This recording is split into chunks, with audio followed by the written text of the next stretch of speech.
second one, because this happens once you beat the game. William has beaten her hardest challenge, so she's abandoning this attempt and moving on to the next one in the next game. The other piece of evidence that this is Cassidy torturing William and that Charlie is trying to stop her is Old Man Consequences. Old Man Consequences from FNAF World is one of the enemies that you can set up in this game. He pops up on your screen and you have to catch a fish to make him go away. But if you set him to be the only enemy and you play his little game, you glitch into the clearing from FNAF World. You're back to playing as tiny little Freddy boy, and he's sitting at the lake just like he was in FNAF World. Come and sit with me for a while. Leave the demon to his demons. Rest your own soul. There is nothing else. If Old Man Consequences is Henry and Freddy Boy is Cassidy, then this is Henry overtly telling her to stop torturing William, the demon. Leave the demon to his demons. Rest your own soul. Once you've entered this screen, there's only one way out, and that's to glitch into the lake, just like in FNAF World. But instead of reaching a secret ending of people happily watching TV, the game crashes, which, of course, is Golden Freddy's thing, because this is Cassidy, who is Golden Freddy. Earlier I said that Henry's speech at the end of Pizzeria Simulator was my second favorite moment in FNAF. This is my first. This is my favorite moment in the series. Old Man Consequences telling Cassidy that revenge isn't the answer, and one last time having to plead for the release of all of the innocent souls, including his daughter, who are once again being taken away from him, not by William, not by the villain, but by Cassidy. It's really powerful, but the thing that makes it the best moment in the series for me is the noise that you hear in the background. This seemingly ambient noise is actually a human voice. It's very distorted, but if you slow it down and change the pitch, then you can hear what it's saying. Take a listen.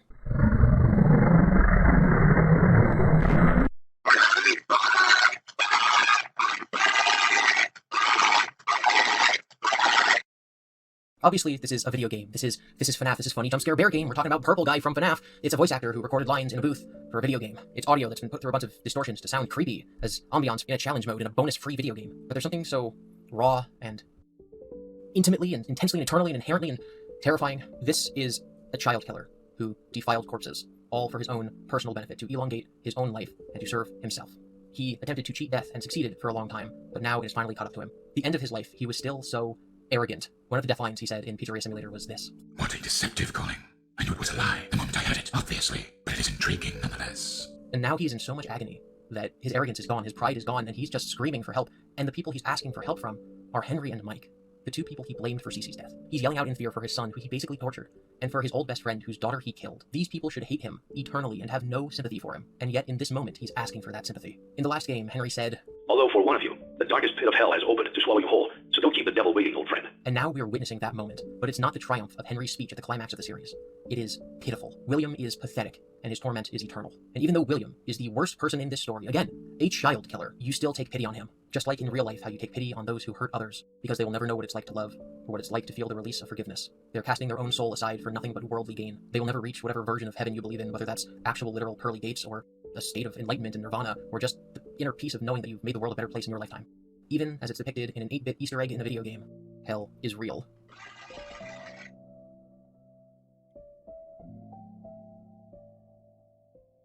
And with that, now we're going to talk about Toy Chica's high school years. Yes, this is real, and it is also scary. After playing each challenge in the game, you unlock a new cutscene. These cutscenes belong to one of two narratives depicted throughout the game. Both of them are satirical or absurdist.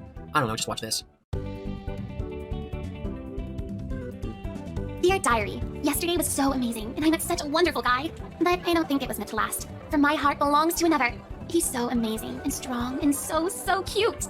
I've been thinking about him all day, and I think he's really into me too. He's the only one for me. I just know it. And I know just how to get him. Look at that top hat. That amazing top hat. He'll be mine by the end of the day. I just know it. I told him that I needed help with my homework, but once he's there, I'll have him. And once I have him, he'll be mine forever. There is only one thing that could possibly go wrong. So this is a metaphor, an analogy, an allegory. Toy Chica is William. There are several of these short little episodes, and they all go the same way. Chica sees a character, points out something she likes about them, states in a sadistic way that she's going to get them, and then says, There is only one thing that could possibly go wrong. Each time the next episode starts and we see the next victim, she's holding a treasure from the previous victim in her bag, Foxy's hook, Freddy's hat, etc. Two things to note right off the bat. The animatronics in the story are not representations of the actual MCI kids. It's not like the Freddy kid who she asks for help with her homework correlates to the child who is stuffed into Freddy. The presence of the puppet and Pig Patch and this completely random wolf completely disprove that. The other thing to note is that when the day starts, she already has Foxy's hook in her bag. In fact, the first thing she says is that yesterday she met an amazing guy, but it didn't last. Yesterday was so amazing, and I met such a wonderful guy, but I don't think it was meant to last. Meaning before this whole thing started, she had already killed one person. I spent so long trying to figure out how Foxy could have been the first victim, like even before Charlie, because Foxy's head is missing in FNAF 4 of the plushes, and because Foxy's claw hook is already in the bag. This is one of the most annoying parts of everything. But I think I figured it out. And I think it's a coincidence. I think Foxy's head is missing in FNAF 4 because Foxy bro Mike was using Foxy to scare Cece, and so he either tore off his head because he didn't want to look at it anymore, or Mike tore off the head, which upset Cece, which is why he then went on to use Foxy's visage to scare him. And I think that Foxy's hook is here because they just chose an animatronic to already be dead to be Charlie, and I don't think it has anything to do with Foxy. Look at that untamed fur. That amazing silky sheen. He'll be mine by the end of the day. I just know it. I told him that someone ran over his dog in front of my house. But once he's there, I'll entice him with warm cookies, lure him inside, invite him inside, and then I'll have him. He'll be mine by the end of the day. I just know it. I told him that my house was on fire. But once he's there, I'll tell him that I threw myself on the flames to put them out. He'll be mine by the end of the day. I just know it. I told him that I'd taken several live hostages at my house. But once he's there, I'll tell him that I let them go because I love him. He'll be mine by the end of the day. I just know it. I told him to come over later. That should be enough. And if he doesn't show up, I'll just go to his house. And if he doesn't open the door, I'll just find a window. Jimmy's always an option. Or I could set the house on fire and wait for him to run out.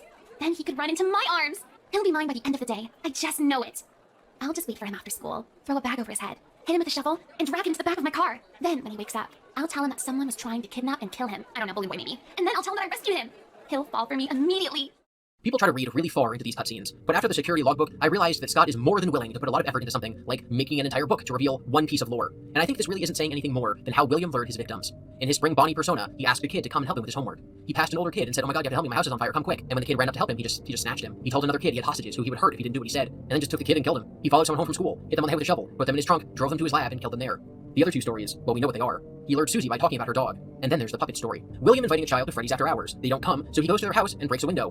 Well, that's Midnight Motorist. The end of the series has Toy Chica under a tree, with her backpack full of trophies behind her. She then says that tomorrow is another day. But tomorrow is another day, and I just know that there's a guy out there that's right for me. It's William. We get it. I really just think this is explaining the 5 ways she got the 5 victims, and confirming that Charlie died first, and that other things like what characters being used to represent them, being Freddy's hat and Bonnie's ears, those are just random, unimportant details. The second grouping of cutscenes is significantly more difficult to parse, because what is just a funny random little detail and what is an allegory is impossible to tell. So this series is a parody of anime. The entire thing is spoken in Japanese with subtitles, and its style and tone fit in with very serious anime. バスケットをぶつけたと思うか？彼らはものすごく怒っていて、水に放り投げられると同時に彼らは私のために来る。ひどい匂い。私が最後に過ごした時、私はそこに沈んだ。私がそこにいる間、私はビジョンを持っていたと思う。私は私の先祖にあった。彼らは生きていた時代がどんなに優れていたのか。そして最近は子供たちが権威を尊重せず、ビデオゲームに明け暮れ、ポテトチップスを食べる様子を教えてくれた。尊敬も規律もなし。私は彼らに不平を言うのをやめるように言った。私は人生において先祖のビジョンを探してきた。そしてついに解決できないと思う。それは自ら呼ぶもの。私はそれを何と呼ぶべきかと思った。なれなければならないと思う。ここのアンタゴニストになるつもりなら、私は少なくとも私の隠れ家の名前を持たなければならない。私は自分の時間と何か関係があるのか。